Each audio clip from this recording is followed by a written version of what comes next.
Good morning, good afternoon, good evening, wherever you are in the world. This is Reganelite here. Hello everyone and welcome to Reganelite's Global News episode 94 of this series, where we cover news specifically from outside the UK. Date and time of this live stream is on Tuesday the 9th of December 2025 at 6 p.m. UK time, just for reference, and we are dual streaming live on youtube.com/Reganelite and on twitch.tv/Reganelite1. We got 6 different stories to cover here. And also, if we have time, we'll have a look at the deep state map. It's been a while since we've looked at where the battle lines are being drawn in Ukraine. But if we have time, we'll have a look at that as well.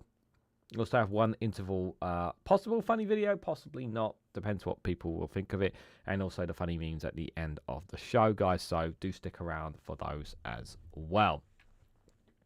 Let's get started with the first story, guys. And I think it's quite a significant one here. I finally got a chance to check out Real Life Law's video on Sudan, and I think you guys know I've been covering Sudan for quite a fair bit, but let me just start with the headline here first before I talk more into it. So the ICC has sentenced Sudan militia-leading axeman Rahman to 20 years.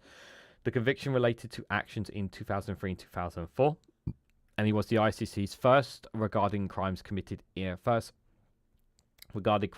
Darfur. The region is now suffering further due to war. What's quite really sad about this, and I have to use the word sad, is that this is the only person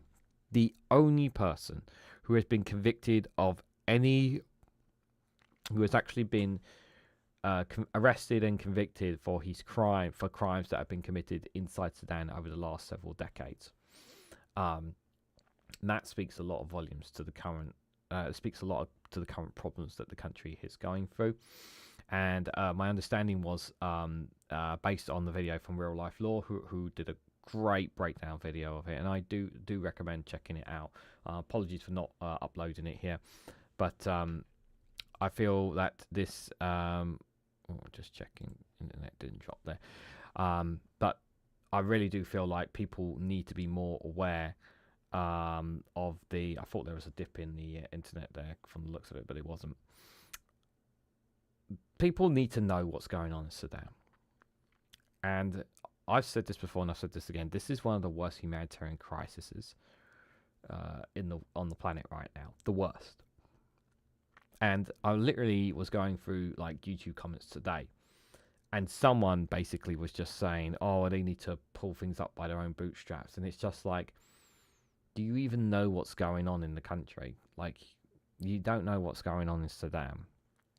Like, we are seeing horrific mass executions of men, women, children being slaughtered. Mass wipeouts of them.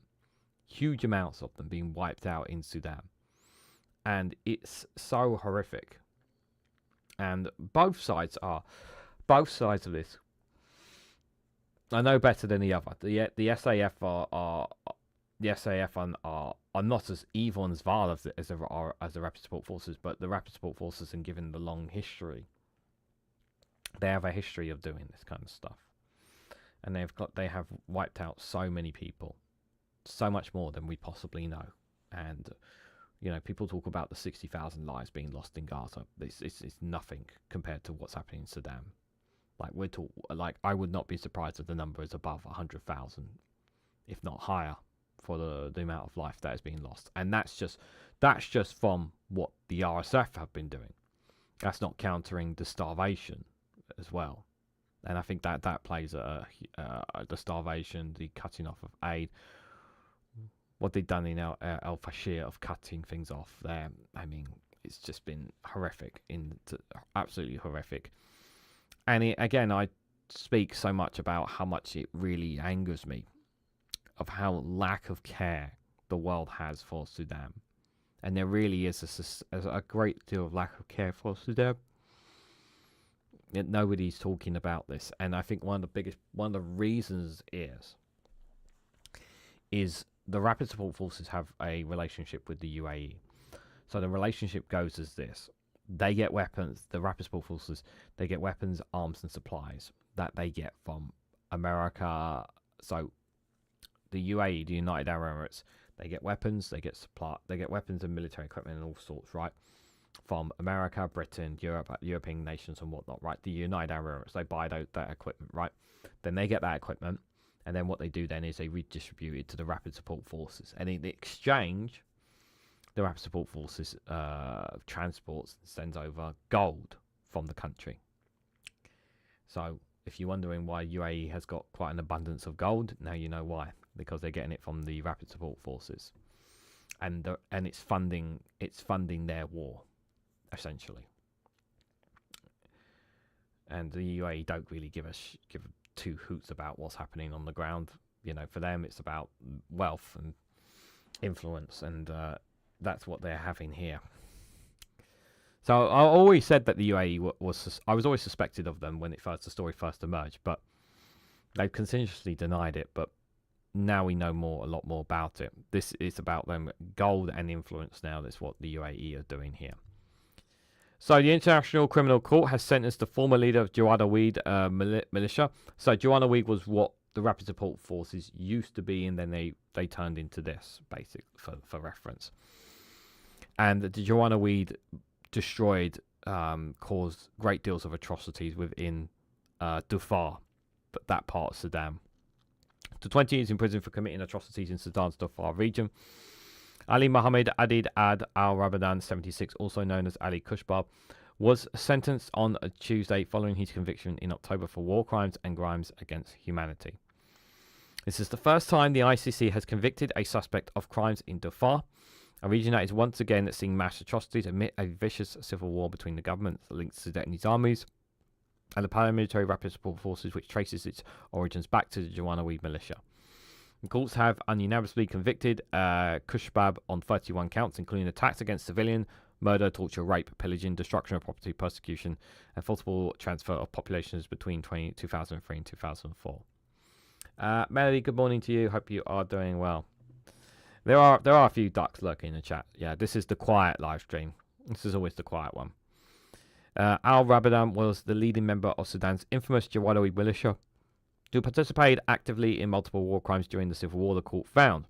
The judge, Joanna Connor, who passed the sentence, said he had personally perpetrated beatings, including with an axe, and had given orders for murders. She quoted victims who said he had carried out a campaign of extermination, humiliation, and displacement. Al-Ramadan had consistently denied during his trial of being a high-ranking official for the Janjaweed militia, a largely Arab paramilitary force armed by the Sudanese government to kill mainly black African tribes in Darfur.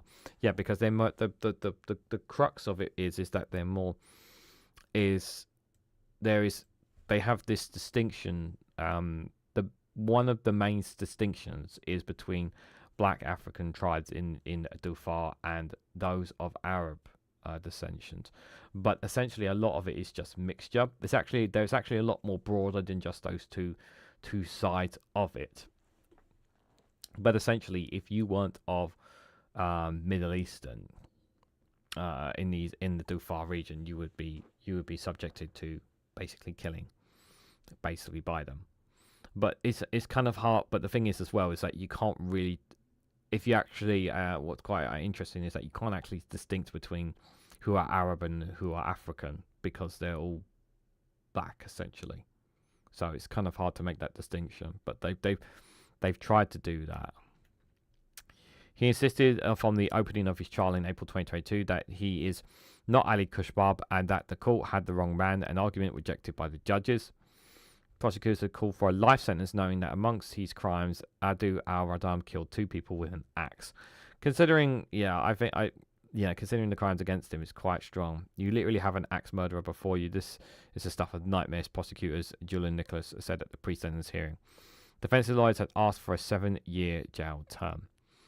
The court noted at the time that Adu al-Radam has spent in detention from the date of his surrender on the June the 9th, 2020 until the date of the judgment. He will be deduced from his sentence. Yeah, again, so he turned himself in. It's not a case of they've apprehended him. No, he turned himself in to the courts. So fighting broke out in the Darfur region in the 2000s when non-Arab tribes complaining of systematic discrimination, because this is what it was. It's always down to discrimination. Took up arms against the Arab-dominated government. Yeah, so and this is also one of the reasons why ended up the splitting of Sudan and South Sudan as well. This is obviously what led to. This is also what led to Sudan and South Sudan breaking apart as well, because the government wanted to basically be an Arab-dominated country and impose Arab rather than any African rather than equals, which is what you should have been doing. The government instead decided to go one-sided, and that's what kind of caused these things. And I think, it's in hindsight, they shouldn't have done it. It was so discriminate, so bloody discriminate of the government. And it's what led to the atrocities that they have, and the atrocities they still have to this day, because of pure discrimination, of ignoring of other tribes, other ethnicities, others' backgrounds. No, they're just sticking with one ethnicity, and that's Arab-dominated as an Arab nation, which is wrong, because you have multiple people from different backgrounds here. In particular, in Darfur, it's more of others. Khartoum responded by unleashing the Janjaweed, a force known as the Popular Defense Force, and drawn among the region's nomadic tribes. The United Nations said 300,000 people were killed and 2.5 million were displaced in the conflict. Adud al-Ralagan had fled to Central African Republic in February 2020 when a new Sudanese government announced its intention to cooperate with the ICC's investigation. He said he then handed himself in because he was desperate and feared authorities would kill him. The Darfur region has suffered further since a civil war between the military-run government and the RSF erupted in April 2023. Yeah, because both sides got fed up with each other. Both sides, but mainly the RSF, are accused of committing atrocities, and millions have been displaced and are at risk of famine, creating an urgent humanitarian crisis. The RSF took full control of Darfur in November, from where it is now trying to push eastwards into central Sudan. And considering the weapons and support that they're getting from the UAE, they're pushing the SAF back, the Sudanese armed forces, and it's quite terrifying. It is very terrifying that you have a rapid support force possibly push into central Sudan. I think, if they could potentially, I don't know if it's possible to succeed Darfur from the rest of Sudan as a possibility, because I don't know if that's possible. That's an option as well. I don't know how much of an option of that is on the table in terms of discussions, but something needs to be done, because obviously innocent people are dying every single day. And like I said, it's not just the butchering as well. The satellite images. There was I'm going to say something that's going to be really uncomfortable to people, what I'm about to say here, before we switch stories. In Real Life Law's video on this, and I do recommend checking it out because it's very powerful. It's a very powerful video. It is quite a bit of time, but I do recommend people watching it. He showed images of a preschool from above, satellite images, Google Maps of preschool, and what they basically did, the rapid support forces, was essentially they were piling up bodies. Essentially, you couldn't actually see the bodies, but what you were seeing was the outside the preschool there was a burial ground, and as he showed showing was different images of days and weeks passing. The burial ground was getting bigger and bigger to dump more bodies in, and there was white and black surrounding the preschool building and the inside of the preschool building, and you can imagine what they were doing there. And many of them were basically what they did was, regardless of, it didn't matter that they were men, women or children, they were all taken there, and you can figure out the rest. And we know this has been happening, but to kind of get it reinforced like I did watching that video was very hard to take. So this is where, again, the world doesn't know enough about this, and the world needs to do more about this. It's just needs to do something more right now. Something needs to be done, because right now these people are suffering so badly, so badly. And it's leading, and for all those people who cry about migration, this is contributing massively to it.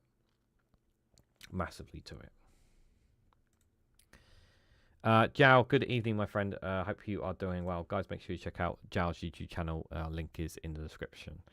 There. Good to see you there. Hope you are doing well. The next story I've got for you guys is a very fascinating one here, guys. This is from Middle Eastern Eye. So, Israel are conducting surveillance of US and allies at the Southern Command Central, according to a report. So it says, people visiting US Command Center have expressed concern over widespread monitoring of conversations and meeting. Let me read more into this, guys.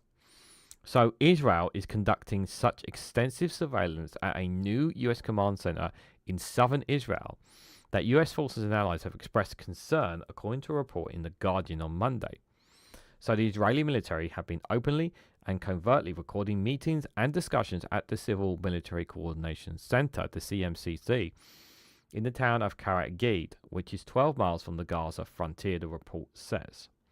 The US commander of the CMCC, Lieutenant General Patrick Frank, summoned his Israel counterpart to tell him that the recording has to stop here, according to sources briefed on disputes about the recordings. Staff and visitors from other countries who were not identified in the report have also expressed concerns about Israel's intelligence gathering inside the CMCC. The Guardian also reported that some staff and visitors were told to avoid sharing sensitive information because of the possibility that it could be recorded and leaked. This is extremely damning here. For Israel here, it's quite outrageous here, you know. Here's the thing, yeah, you guys know my position on the Israeli government, and in particular, like the IDF and how they've been treating Palestinians in particular in the prisons, in the West Bank, and inside Gaza, of course, as well as what they're doing in the Golan Heights, in Syria and Lebanon. Like the list is endless on this government and the army here. But this story here. This is literally Israel taking the piss out of the Americans. This is literally how I see it. I see it as Israel taking the piss out of the Americans, and rightfully so, because they don't have the balls to literally stand up to Israel. And the general here is I'm glad someone in this US command center is basically saying stop doing this. But my God, like the fact that this has been leaked shows that you just cannot trust any Israelis whatsoever from any point of this government in any sensitive information. You can't trust them because they might leak it. And the fact that there have been footage that has been leaked, or the fact, do you know the most shocking part of all of this, right? The most shocking part of all of this is here. They were told to avoid sharing sensitive information. The possibility could be recorded and leaked. Like that in itself that tells you about the trust there. The trust in itself there that they have. Now the Trump administration, the US government, should be saying something to Israel about this. I would like to think that they were saying something privately behind closed doors about this. I don't know if they are. I don't know if they are, but my God. I don't have to imagine my friend survived for Wanda. I don't have to imagine my friend survived for Wanda. He told things that he told things that I still shiver from. Yeah. It's the Rwanda story. He is yeah, it's not one that I want to talk back on, but I do. Maybe one day I will talk about it. Maybe one day I will. So, according to the report, the US military declined to comment when asked about Israeli surveillance activities. The Israeli military declined to comment on Frank's demand to halt recordings and noted that the conversations inside the CMCC are unclassified. However, the Israeli military dismissed claims that they were gathering intelligence on the patterns on its partners as absurd. Instead, it said it was documenting meetings through a transparent and agreed-upon manner. Yeah, okay, sure. US Central Command CENTCOM said the center was inaugurated on the 17th of October to mark what it considers to be the main coordination aid hub for Gaza. The CMCC opened the former site of the now debunked controversial aid group, the Gaza Humanitarian Fund. CENTCOM's commander Brad Cooper said the center is responsible for monitoring the implementation of the ceasefire agreement through an operation room that allows staff to access the deployment in Gaza in real time. So this is where they're supposed. So this is the command center, right? This makes more sense now. So this is the command center where they're supposed to be deciding how to implement the so-called ceasefire agreement. And obviously Israel are more keen on information here because obviously we know they want to sabotage. Well, the government in particular wants to sabotage the ceasefire agreement. That makes a lot more sense now. US deployed natural disaster logistics experts to the CMCC to help boost a flow of aid into the Strip, but their work was curtailed by Israel's restrictions on aid entering the war-torn enclave, so several governors said to have left weeks after they arrived, the report says. Yeah, because, like, what's the point of coming here to send aid in if Israel aren't going to let them in? However, according to diplomats, discussions have taken place at the CMCC have helped to shift the list of barred and restricted supplies that has allowed Israel into Gaza, including tent poles, chemicals used to purify water, and pencils and papers for schools. Allies at the CMCC included military planners from the UK and the UAE. Visitors to the CMCC, including both diplomats and humanitarian aid workers, who have been posted to Israel and the occupied territory. Palestinians from civilian and humanitarian organizations and the Palestinian Authority have been excluded from discussions at the CMCC. Right. Attempts to include Palestinians in video calls have been cut off by Israelis who operate on one floor of the center while Americans operate on another. Well, that tells you everything you need to know there. Diplomats and aid workers expressed concern that work conducted at the CMCC excludes Palestinians from being involved in planned discussions for Gaza, does not have an international mandate. It could be breaking international law and mixes military and humanitarian work. Yeah, this is not working. This is not working. Yeah, these people. So I don't know if you guys. I mentioned it yesterday as well, but it looks like I don't know. It hasn't been officially confirmed, but I'm assuming Tony Blair is not going to be taking part in the second phase of the ceasefire, the so-called group that's going to be dictating the future of Gaza, sort of thing. My understanding is, I believe it was pressure from the Arab nations as well. I still have very much a lot of questions about whether or not the second phase of the ceasefire is even going to come into force here. But this command center and the fact that Israel are literally monitoring anything and everything that's literally said in it says a lot about how little trust they have of America and how keen they are to make sure that it goes the way that they want it to and not by the way they want it and not the way that the international body wants it to be by the West and by Arab nations. They want to do it their own way. And this is their way of going further and beyond by spying, pretty much. The Israeli embassy in London was spying on City Hall because of protests legal going on the outside the embassy, trying to influence and bribe officials to stop the protests as people got prosecuted here for it. And this happened before the invasion of Gaza. Yeah. Israel spying on their allies. Well, that's new. Well, the thing is that, like if they've been doing this, the fact that I think the thing that sticks out the most is the fact that it's been leaked. Like the thing is that this says a lot. So it says to me that someone who leaked this clearly has disgruntles about Israel here, because this is not something that would get out, but clearly it has. So there's clearly some frustration here. But yeah, but here's the thing. I've said this before and I've said this again. Countries spy on other countries all the time. But when it comes to certain sensitive information, you can't trust Israel, with sensitive information if they're gonna record it as well. That's just not ideal. It really, really is not. The next story I've got for you guys is one coming from Europe. It's actually from The Guardian, this one as well.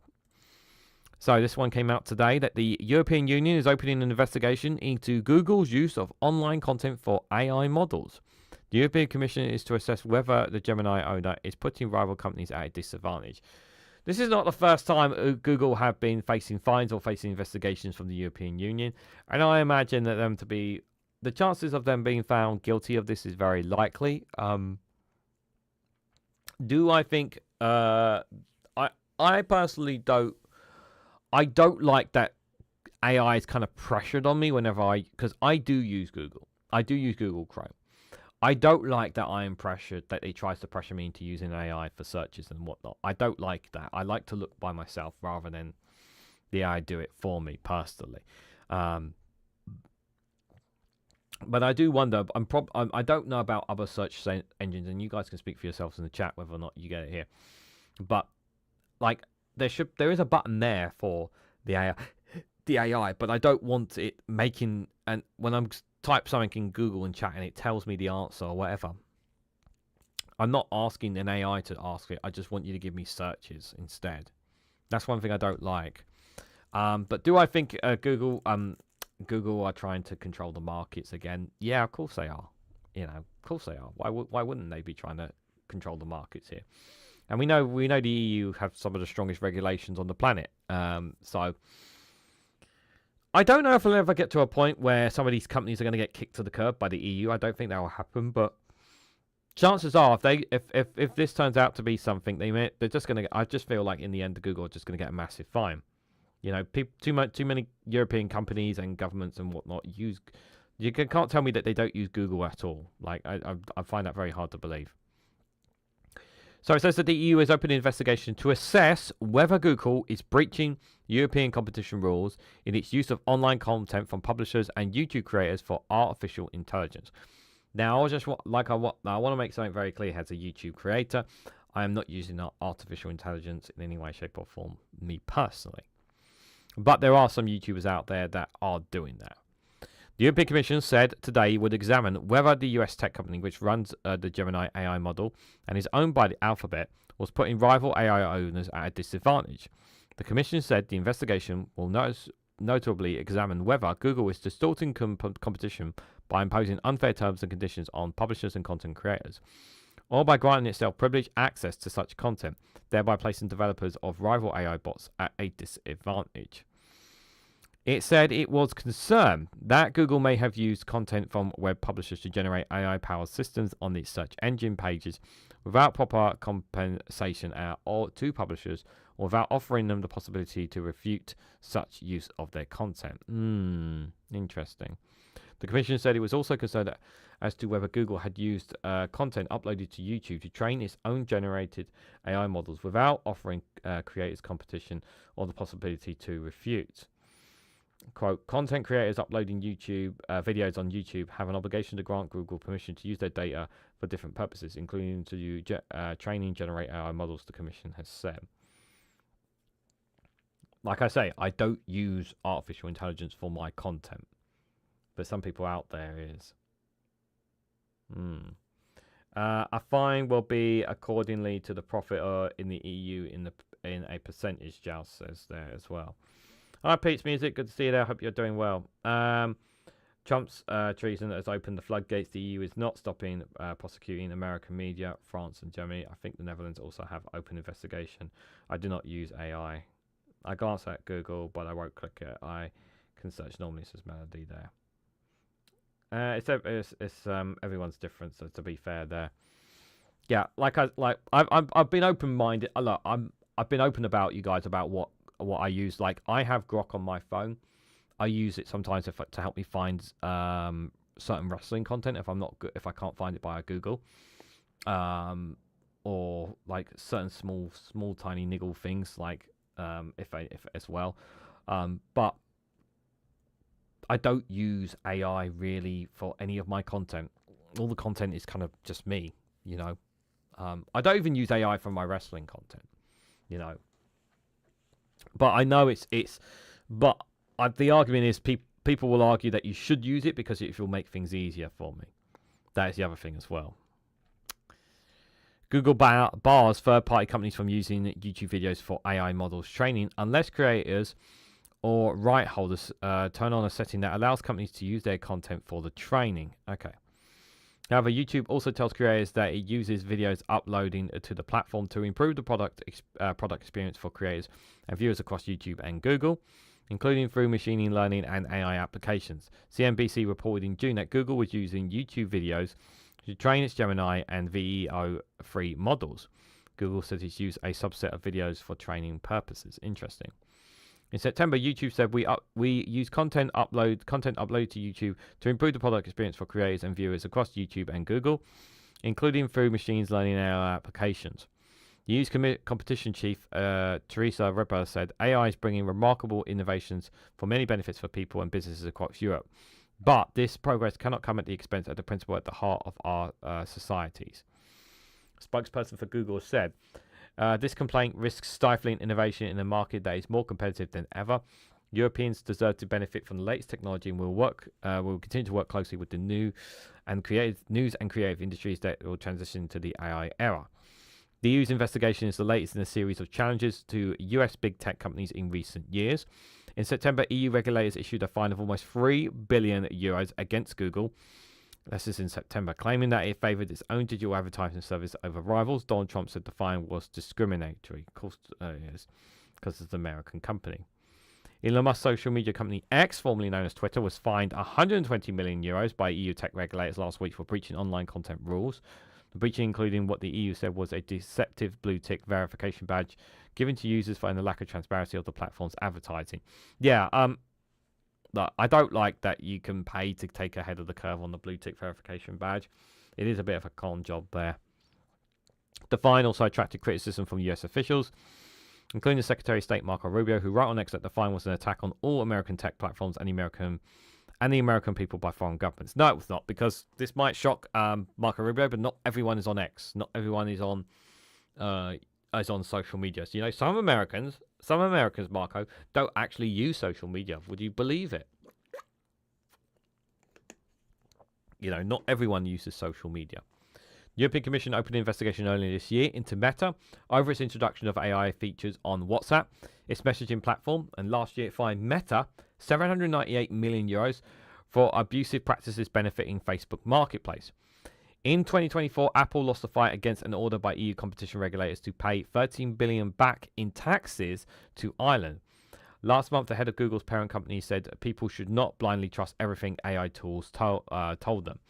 Sridhar Pichard, the chief executive of Alphabet, said AI models were prone to errors and urged people to use them alongside other tools, but he also predicted that no company would be immune if the AI bubble burst. It also says that restaurants have contributed to this report as well. Yeah, it's really important to understand. Yeah, really important to stress that while AI is helpful to us, it is not perfect and it has flaws. I think we're all in agreement of that here. Their excuse is always the same: it will stifle development. Meanwhile, they steal our content and they profit from our markets. Yeah, that's exactly what they do. Like we need our own European. Europe needs to have its own wants to have its own competitions, wants to have its own AI software, wants to have its own markets and whatnot. And America doesn't want that. They don't want the European Union. They don't want a competition. Trump's kicking off about Trump and America and Russia. They hate. Well, the Trump administration in particular, they hate the EU and what it stands for.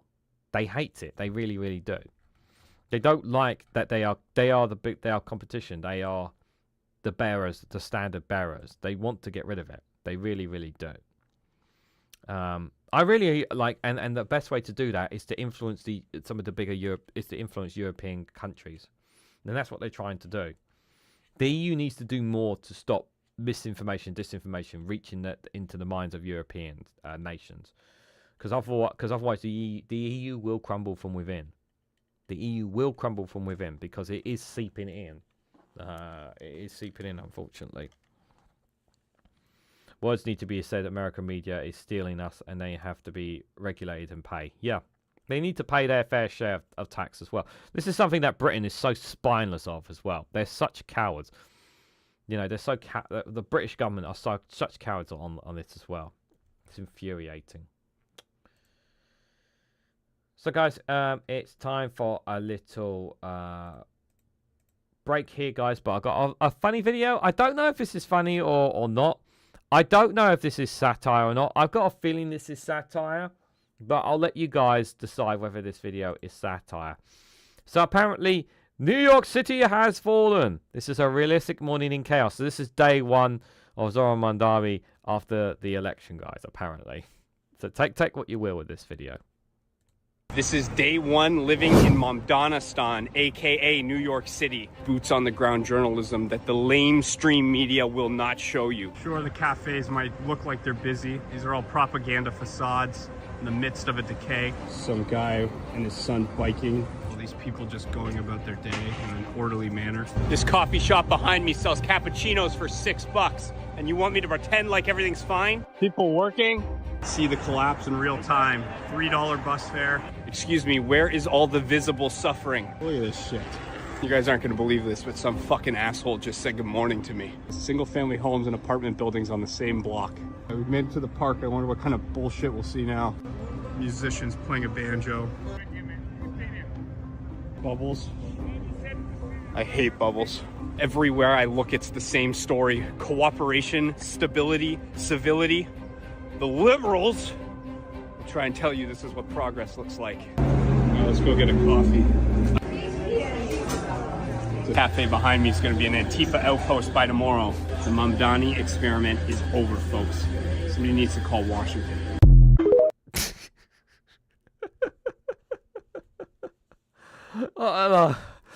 I generally think it's a spoof. I really do think it's satire, because the way it comes across is definitely satire. Like, because he points out things which are normal in cities. So because there are those people who try to make up that everything's bad, that London is falling and all that kind of stuff, and you have people try to manipulate people here. But this guy here, and this guy here is just pointing. I can't believe there's bubbles being played, banjos being played in the park. This is $3. Something's not right here. Everything seems too normal. It's just another day in New York City. It's just another day in New York City to them, guys. It's just another day. What may not be another day for someone, it could be CNN, guys. This is quite significant here. When I saw this story, I thought, oh, so this guy opens even up more complications, guys. So the next couple of stories are on America and Ukraine here. But before I open it up, guys, just a quick reminder, if you haven't already, please hit that like button. Share this across social media. Consider subscribing to the YouTube channel. If you're on Twitch, do consider hitting the follow button as well. And you can hit the bell notification icon on either platform, and you'll be notified when I go live as well. We have one super chat goal. If we can hit it today, that would be great. But if not, be greatly if we can hit it, that would be great. But if not, it's not the end of the world. But if anyone wants to contribute to that goal, it'd be greatly appreciated as well. Pete's Music says, being a musician, AI is a terrible thing. As much as folks will use free AI compulsions rather than pay an artist their worth. I agree with that, Pete's Music. In terms of music, I don't like the fact that, another thing as well is I've seen, as a wrestling fan, I've seen I know there's some fantastic artists who create these beautiful posters. They're using no artificial intelligence whatsoever. And they create these gorgeous looking posters, right? And then I see some artwork out there. And it's not proper artwork at all. It's AI generated artwork. And it really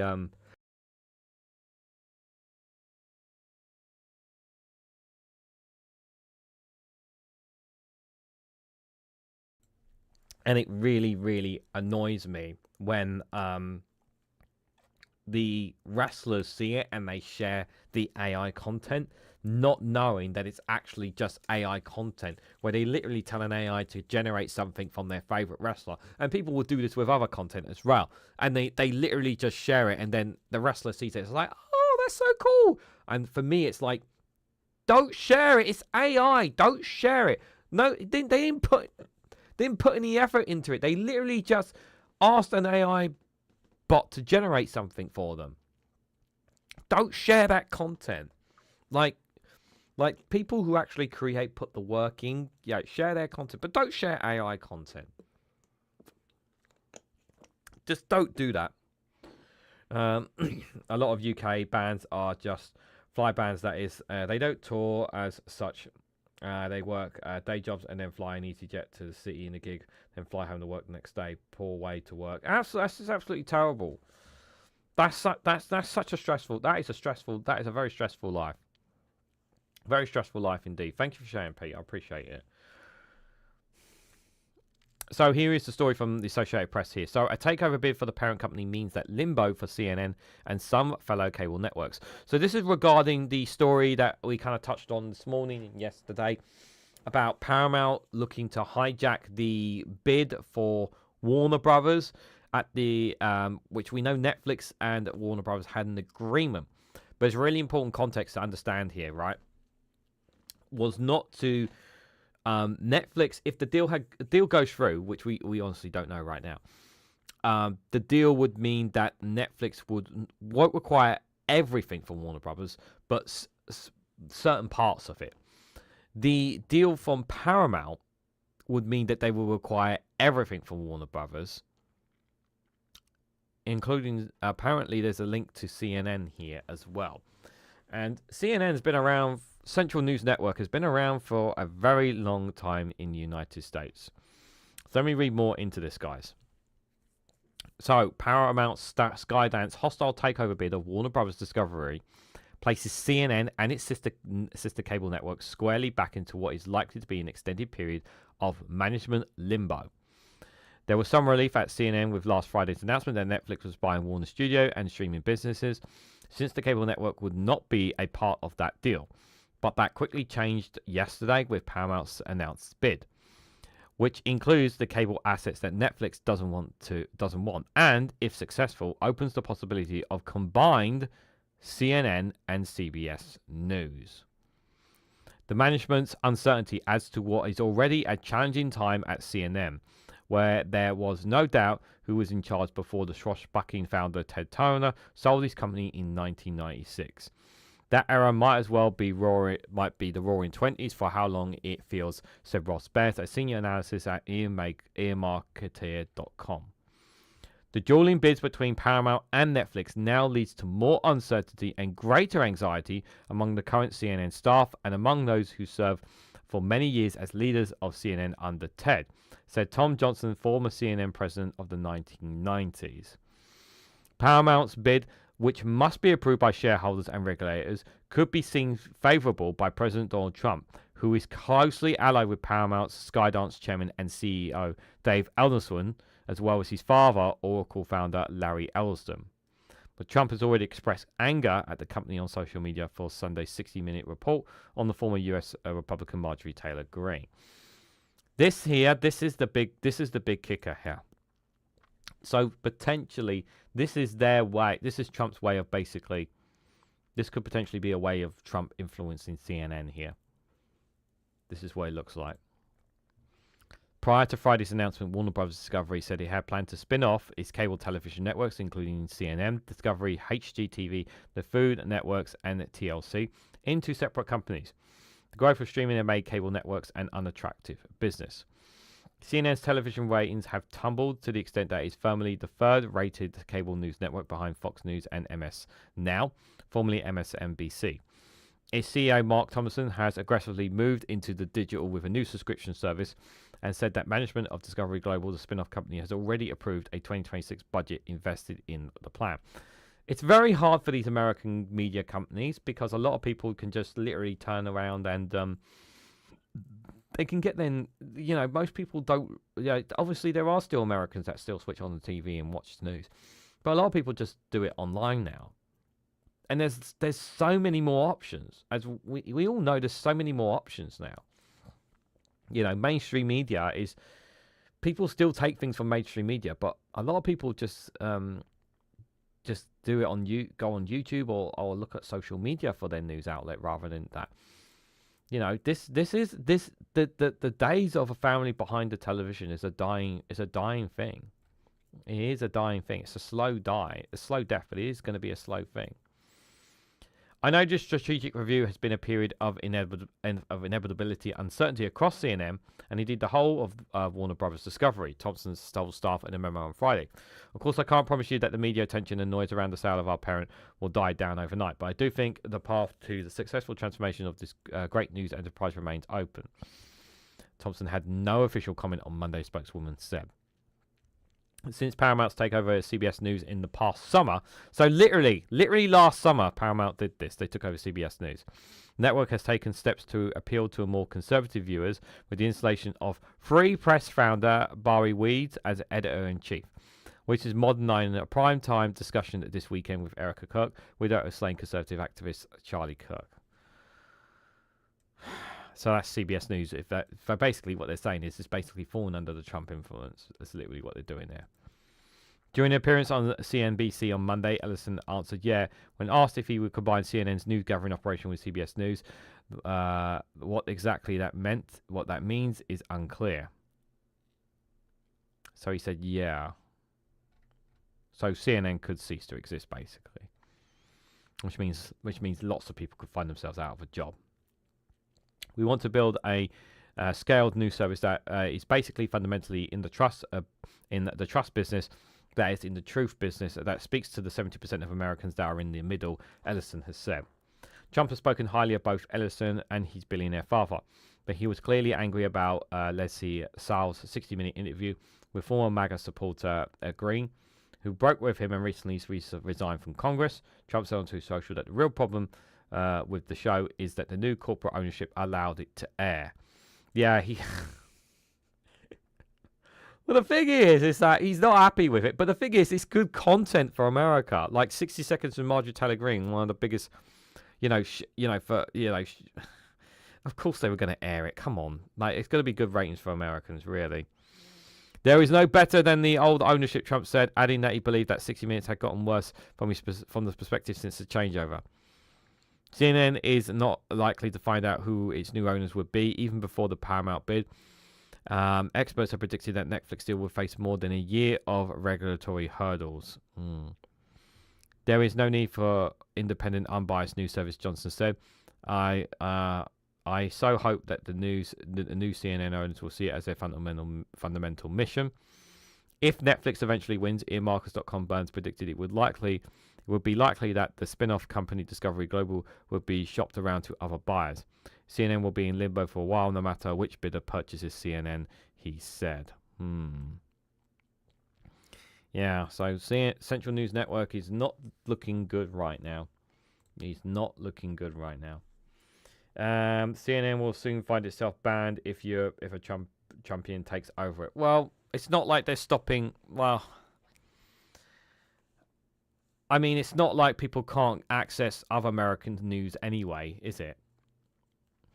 I mean, it would be devastating, because CNN has been a global a brand for a long time. You know, it does kind of remind me of the BBC a bit here because it's been around for so long. Obviously, it's not the same thing because BBC is a state broadcaster. America doesn't really have a state broadcasting network, but I don't watch CNN. I've never watched CNN personally, but there are some good people in that company, is what I do know. There are some good people, and there are some good journalists, some good news anchors there. Are they perfect? Of course not. But but times are changing. Times are changing, and change is an inevitable thing. And whether CNN survives in the future, I don't know. I guess you always just have to wait and see. The thing is that when a new owner takes over, if they're not taking over it for political gain, if they're not taking over it for political gain or influence or power, they're doing it for money. And if they're not making any money off it, they're going to get rid of it. So it's going to be one of those things, because you don't just buy a news network for the sake of it. So they will try to broadcast propaganda, and they will be continuously fined, and eventually their license will be revoked. Well, we'll see. We'll see what the future holds. We're not going to know for a while anyway. We're not going to know straight away. It's going to be continuously discussed for sure. Okay, this is very. Trump is not. It's not helping the situation continuously here with Venezuela, guys. So this came out today. Donald Trump doesn't rule out troops in Venezuela and says President Nicolás Maduro's days are numbered. In a wide-ranging interview with Politico, Trump also said Russia has the upper hand in negotiations over its war in Ukraine and calls European leaders weak. Well, the reason why Russia has the upper hand is because you're not doing anything about it. It's a case, we know you're on the side of Russia with this. It's just, it's not European Leaders Week. This is nonsense. The problem is that we are not pushing Putin to change the narrative or push the Everson window whatsoever on negotiations with Ukraine. We're not. As for Venezuela, like, this whole story about the drug strikes are just, it's so out of order. It is so out of order. So apparently the footage, there was unedited footage. I remember there was a Democrat, I don't remember where I saw this, but apparently. So as there have been this week, there have been hearings, obviously, about what's been happening with regards to the boat strikes, right? So the one where Pete Hegseth allegedly ordered a strike and then ordered a second strike because there were survivors on the boat, right? So allegedly the footage was ordered to be deleted, apparently, of that. Allegedly, we don't know that for sure, but allegedly that's the story going around. And obviously, it's an illegal order to kill innocent. Isn't it an illegal order to kill innocent people? Because they're not guilty unless you you can't prove they're guilty because you haven't even heard from them. I do think this. I've said this before, and I will say it again here for those who aren't aware. I generally believe that the Trump administration will go to war with Venezuela to justify stalling elections. If they have to, they will try to justify it. Whether that will work or not, I don't know. I imagine it won't. I would hope they won't, but we'll have to wait and see on it. So, President Donald Trump said in an interview with Politico released today that Venezuelan President Nicolás Maduro's days are numbered and declined to comment on whether the US could send troops to the country. So, asked whether the US could send troops on the ground, Trump said, "I don't comment on that. I wouldn't say that one way to another," he said, going on to criticize Maduro. The thing is that as well, you need approval from Congress. There are a lot of Republicans who are not happy about what's been happening with Venezuela, with the drug boats and the ships being out there. There are Republicans who are not happy about this, who are not liking this in any way, shape, or form. They really are not. The president's comments came during a wide-ranging interview in which he said that Russia had a stronger negotiation position than Ukraine in talks to end the war, criticizing European leaders as weak and their countries as decaying, and launched another tirade against Somali immigrants and Republican Imam Omar of Minnesota. The president also rated his economy an A+++++, which is bollocks, despite polling indicating that voters think the administration has fallen short on addressing economic issues. And he affirmed that an immediate Federal Reserve rate cut decision will be limitless test for selecting a new chair. Pressed during an interview on how far he would go to take Maduro out of office, Trump said, "I don't want to say that. But do you want to see him out?" asked Politico reporter Dana Burns. "His days are numbered," Trump said. Asked again if he would rule out a US ground invasion, Trump says, "I don't want to rule in or out." That's not very helpful, those comments. Tensions built between the US and Venezuela have soared in recent months as the administration conducted strikes on alleged drug boats in the Caribbean Sea and Eastern Pacific. Late last month, the president suggested that the US could very soon target Venezuelan drug traffickers by land, and said that Trump said the country's airspace should be considered closed. Asked by Politico whether Trump would consider action similar to the boat strikes to target countries like Mexico or Colombia to cut down on fentanyl trafficking, Trump said, "Yeah, I would." Sure, he added, "I would." President also discussed the war in Ukraine, asked whether it or Russia was in a stronger negotiation position. Trump said, "There can be no question about it, it's Russia." Later, he said Russia always had the upper hand, pointing to the country's much larger size. It's not always about the size of the country, Donny. I give the people of Ukraine and the military of Ukraine tremendous credit, but bravery for the fighting and all of that. But he said, at some point, sides will win generally. Trump also criticised European leaders over their immigration policies, which he calls a disaster, and argued that most European nations are decaying. Separately, the president criticised Somali immigrants and Omar in particular, though he did not refer to her by name. President said he did not want someone to come to the US and then become a congressman, but does nothing but complain. All she does is complain, and yet her country's a mess, Trump said. Yet apparently referring to Omar, it's one of the worst countries in the world. Let her go back, fix up her own country. So, just for reference here, so Omar is a Democrat congressman from Somalia, but she's actually a US citizen. So, she can't go back to her own country because she's American. So, yeah, he's been trash talking a lot of Somalians lately. Trump has repeatedly disparaged Somali immigrants in recent days and targeted Omar, who fled Somalia as a child during the country's ongoing civil war. Omar's pushed back, saying in a post on X, "My message to Trump, your message of bigotry won't work. Somali Americans are here to stay," she added. During the interview, the president praised the economy under his administration, saying plus, which it's not. It's actually FFFFF.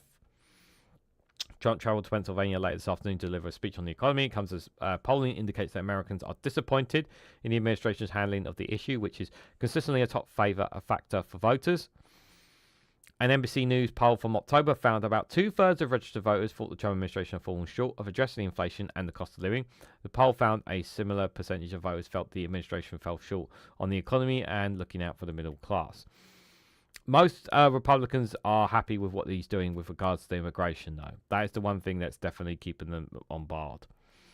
The polling does back that up, unfortunately. Trump has consistently pressured the Federal Reserve to lower interest rates faster and repeatedly criticized Chair Jerome Powell for not cutting rates sooner. Powell's term ends this spring, which will allow Trump to select his successor. Oh, God. That's not going to be good. Asked whether he would consider a plan to immediately lower interest rates as a limiters for those he considered for the job, the president said yes. Trump said late last month that he knows who he will pick as the next chair, but declined to share the name. Yeah, he's going to pick a Trump loyalist. Obviously, it's not going to be somebody that we would want. That America would want. It's going to be a Trump loyalist because that's how it always goes. It has to be a loyalist. That or martial law, same result, no election. Yeah. Trump is believing in his own lies. Yeah, larger size. I know, he has to say that to make himself feel good. I know, terrible. We Europeans are nasty to poor little Donny. Yeah, you're nasty to him. Terrible. So terrible. Dear, oh dear. I know. Ridiculous, guys. Ridiculous. So, the next story I've got for you guys is from the Kiev Independent here.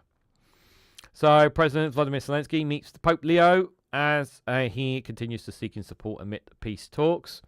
He met the Pope! I hope the Pope gave him as much blessing as he possibly can in this difficult time for Zelensky. I really, really mean that. So, President Volodymyr Zelensky met with the Pope for a 30-minute discussion today at the papal residence at the Countdownn during the president's visit to Italy. The visit comes as Kiev works to secure backing from key partners while navigating a fraught diplomatic landscape shaped by the latest US push for a settlement. Zelensky is also set to meet the Italian Prime Minister Giorgia Meloni later in the day. During the talks, the Holy Father reiterated the need for continuation of dialogue, the Vatican said following the meeting. In addition, the questions of prisoners of war need to be assured the return of Ukrainian children to their families were also discussed. Yes, of course. The children, we must not forget about the children that have been separated. Pope Leo, who has urged a just and lasting peace since assuming the priority, has repeatedly voiced support for Ukrainians and signaled the Vatican's willingness to host negotiations. Zelensky said the discussion centered on humanitarian issues, adding that he briefed Pope Leo on Ukrainian diplomatic efforts with the US to advance a peace process. He also invited the Pope to visit Ukraine, calling such a trip a strong signal of support of our people. That would be quite strong. That would be very, very strong if he was to visit. I don't know if that would be possible, though. That's extremely dangerous for him. I mean, it was dangerous going to Lebanon, considering the strikes that Israel conducted there. European leaders have grown uneasy over being excluded from talks built around the US-Russian draft plan. The one that demanded sweeping concessions from Kiev has sparked alarm in the EU capitals. Zelensky meeting with him follows talks with British Prime Minister Keir Starmer and other leaders in London yesterday before the Ukrainian president travelled to Brussels for meetings with NATO Secretary Mark Rutte and senior EU officials. The Ukrainian president told Bloomberg that negotiations with Washington still hinge on sensitive issues, including security guarantees and the status of eastern Ukrainian regions. Brussels remains divided over US ideas for handling frozen Russian assets, with Belgium, where most of the funds are held, are resisting proposals to redirect them. German Chancellor Friedrich Merz and European Commissioner President Ursula von der Leyen said they held constructive discussions on the 5th, while the Belgian Prime Minister Bart De Wijn thought no shift in Belgium's position had been confirmed. The National Security and Defense Council Secretary Iska Momolov visited the US last week to continue revising the US-backed plan. The effort comes as US Envoy Steve Witkoff and Jared Kushner push ahead with parallel contacts. Their December 2nd meeting with Russian President Vladimir Putin in Moscow ended without progress. Yeah, because we know it was a waste of bloody time. Kremlin officials said Russia still refuses to compromise on its core demands, including blocking Ukraine's path to NATO and forcing a full withdrawal of parts of Donetsk and Donbass, terms that Kiev continues to reject. And rightfully so. Let's have a look at the updated feed, see what's happened in the updated feed here. Zelensky meets Italy's Mellis, continues seeking support amid peace talks. This is just the latest update. Yep, so he's met the Italian PM. Any other stories here that's worth looking at? Only 20% of Ukrainians would vote for Zelensky's following corruption scandal, poll shows. Interesting. Wait, would vote for Zelensky in the first round of future elections, or poll shows. Only 20.3% of Ukrainians will vote for President Volodymyr Zelensky in future presidential elections, according to a survey by Infos Spatikans published today. However, he remains the most popular candidate according to the poll. The poll was conducted between November 13th and November 28th, days after Ukraine had been hit by a large-scale corruption scandal in which Zelensky's allies and government officials were implemented. In October, a month before the corruption scandal, 24.3% of voters said they would support Zelensky. The former commander-in-chief, now Ukraine's ambassador to the UK, ranks second at 19.1% and 3% increase from the October poll.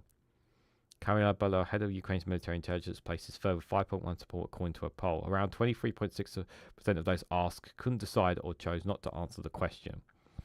When asked about parliamentary elections, 21.8% of Ukrainians said they would support a non-extent party led by Zelensky, while Zelensky's party would secure a mere 11.5%.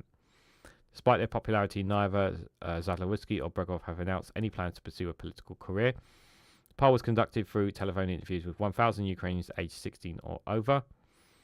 When Zelensky came to power after the 2019 presidential and parliamentary elections, 8% of the Ukrainians trusted him, when the number dropped to 37% by February 2022.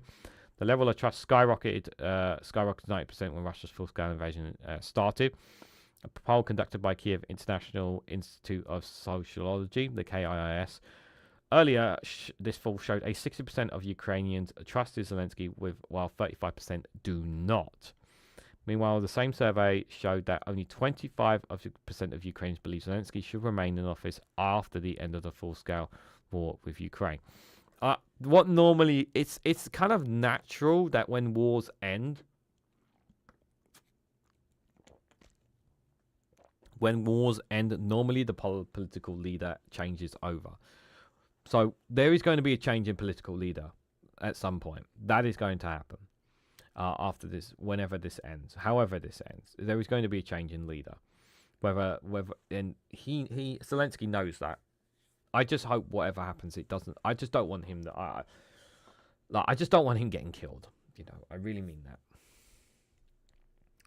I just want what's best for the Ukrainian people. I generally do. I want them to be able to choose for that for themselves. But I am skeptical as well. Skeptical about the future. Trump sounds like the American online that calls Europe a country. Excuse me. That's from Jal there. There is no peace with Putin, just getting kicked out of Ukraine. Yeah, the problem is that, and we're going to come to the deep state map in a moment. The problem is that, well, can't kick him out because he's still making progress. So, for people who don't know, this is something, a link is in the description if you ever want to use it yourself. This is called the Deep State Map. I'll just zoom out a little bit here. Obviously, just showing the geography-wise. So this is obviously Ukraine. And then obviously there's Moscow up there, of course, here. And then you've got some different territories. So let me try to explain this. So obviously you have the regions there, which are kind of crossed around, dotted there, and then you've got different colors. So let me explain the colors for those who aren't aware.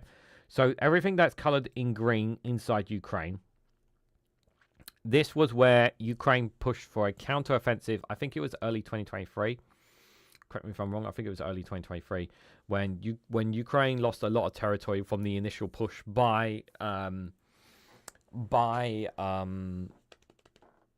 Moscow, and they did a massive counterattack, and they pushed back a lot against the Russian forces. So they pushed a lot back. But since then, it has all been going one way, and that is Russia. Ukraine have been losing territory pretty much every day. They're losing little bits of territory here and there. One point last year, they tried an incursion into Russian territory, but that didn't get them too far, and they've ended up opening another hole. But it got pushed back eventually, and they opened up a new frontier on Sumy there. So that's the green territory. The run in red is territory that that Russia have taken by force. I do stress the word taken by force. The territory in purple is so obviously Crimea, which was annexed in 2014. That's down at the bottom there. And this was territory that basically flipped on the side of Russia, because it was very, even though it's in Ukraine, it's a very pro-Russian territory there, and they switched their allegiance to Russia pretty much before the full-scale invasion.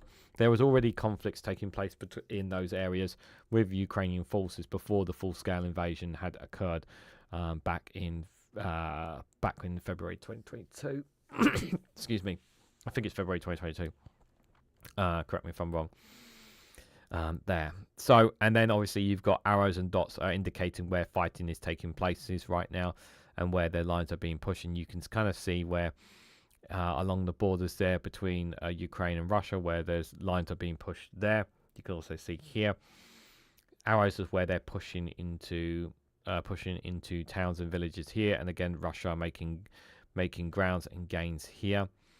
A lot of this has been territory that, you know, it's just been slowly being ebbed away, unfortunately, guys, here along this battle line here, unfortunately. Here is where a lot of the territory has been taken. If I start, so it's at the moment, the date of the map you're seeing here is today on the 8th. But if I scroll it back by a day, this is yesterday. This is the day before. This is the following day. The day before that. Day before that. Day before that. Day before that. And this is the 30th of November. But just by clicking that, and if I start pulling the days forward, you can start to see slow, tiny little movements. They are tiny movements, but they are still movements nonetheless that they are making here. Most of the pushing is being taken place in this areas here. These are the main areas where they're really pushing very, very hard here. They have tried really hard, Ukraine, to hold on to certain territories, but it's and they've tried to push back on some of it as well, but they're struggling here. And one of the things that Russia are very good at is pushing towards the roads, because that's where the supply lines are. So if they can cut off Ukrainians, this is standard 101. It's standard 101 to do surrounding. It's standard 101. What you do is try to surround them, try to cut off supplies and whatnot, and you can end up killing the entire forces if they don't back out. And what's tend to happen is once they surround, and it gets to a point where the Ukrainian forces have to back out because Ukrainian forces can't afford to hold it. But it's been a very, very, very, very difficult time for them. While there hasn't been too much movement down on the southern part here, they are looking at Zaporizhzhia. This is somewhere that a territory they definitely want. This is somewhere they definitely want to push to. The main reason, of course, is here, guys. So the Dynamo River is what's keeping Russian forces from crossing over into Kherson here. This whole territory here is what Zelensky managed to push the Russians back over the river here. And if Russia ever pushes in here, that means they can get onto the other side, which means they can then gun for Kherson as well as gain more here. It's still a long way off, but one thing Putin definitely wants. He wants this territory. He wants all this green territory, Kherson. He wants that all. Whether Zelensky will give it, I don't think so. But that's currently the situation right now on the ground. But every day they're losing more and more territory, sadly, which is really tough to take there. Steam Banker, good to see you there. Hope you are doing well. The storm is really blasting South Glasgow. Howling winds, thrash and rain. Yeah, I did say it was going to be all day, all night. It won't be till tomorrow afternoon. I think it'll finally clear up. Tomorrow afternoon, it won't. That'll be when the storm will finally clear up, because it's still howling all over up above the north of Scotland. That storm, as we saw on the weather. So, yeah, that's not going to be going away anytime soon, my friend. So if anyone wants to contribute to the super chat for today's live stream, it'd be greatly appreciated. But if not, I do appreciate all you guys being here. But before we head out, we have one last thing to see ourselves out, and that's of course the funny memes, because that's the main reason why people do come to this live stream here. I've got 5 funny memes for you guys here. Hopefully you'll get a laugh out of these, and the reason I do these is just for a bit of laugh, because we kind of need a bit of humor. Because most stories we cover is sad and depressing and whatnot. So it's nice to have a little bit of laughter, because we kind of need that in this with all these stories, guys. So I hope you enjoy the 5 funny memes coming here. Are you free this weekend? Gazes into the distance, sheds a single tear. The bald eagle screeches, I'm always free.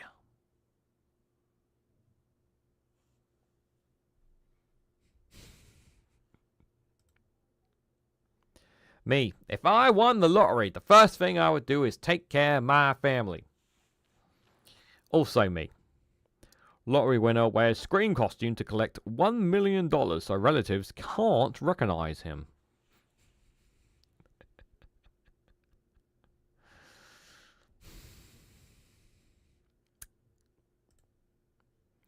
Life after college. I need a job.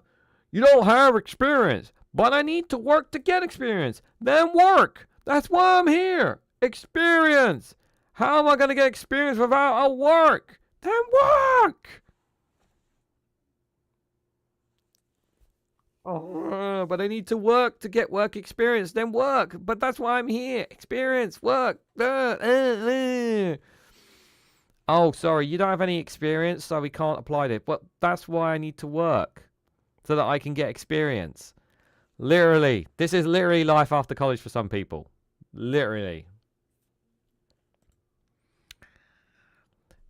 When you work 80 hours a week, but you still have to hear about how you don't do anything around the house. There I am doing all the housework and you not doing any of the housework at all. You know, despite the fact that you're working 80 hours a goddamn week, man.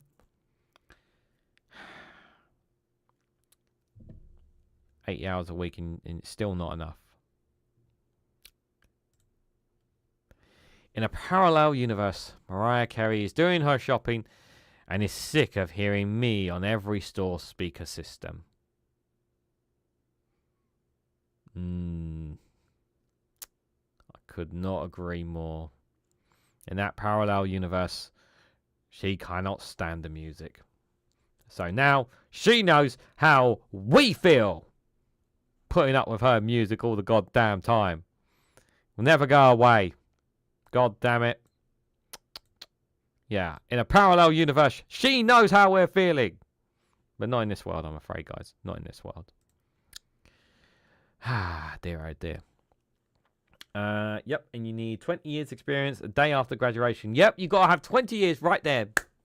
Oh. Well, I've been studying it all. But you have experience, right? Oh, that's a shame. I mean, you got papers saying you've got these things, but we kind of need people with experience. Yeah. Oh, well. So those are your funny memes, guys, there. So I hope you guys have got a laugh out of them. So just before I go out, quick reminder, guys, there'll be no global news next Tuesday, but I'll remind you guys on Friday just for reference. Anyway, but I will be back tomorrow with another Good Morning show. Probably going to do Prime Minister's questions as well. Probably will. I might change it at the last minute. As for tomorrow evening, the plan at the moment is I don't know if myself and Lee Corn are doing a show. because I did message him and he never got back to me. So I don't know if we're doing a Snowflake show tomorrow or not, at the time of this recording. So at the moment, I've still got a plan to do another another Reganelite watch along. So I don't know if we're doing a Snowflake show or not, guys. If we do, it'll be a scramble to get content for it. I'm afraid, because I haven't had a chance to catch up on to get content for it. But I just want to say but we'll see, guys. But also on Thursday, myself, Witchigoth, and Random Scottish History will be coming together. Talk about politics, talk about pretty much anything. Yeah, guys, it'll be the last roundtable chat that I'll have for this for the year. So do join us this Thursday at 8 o'clock for it. I'm very looking forward to having them on board. Cross fingers, there'll be no internet issues as well. That's what I'm hoping for as well. But on your way out, if you can for me, please hit that like button, share this across social media. Consider subscribing to the channel as well. Check out Rumble and Patreon as well. You can also join our Discord community, which is free to join. Link is down below. So thank you all so much for watching, and I hope to catch you all very, very soon.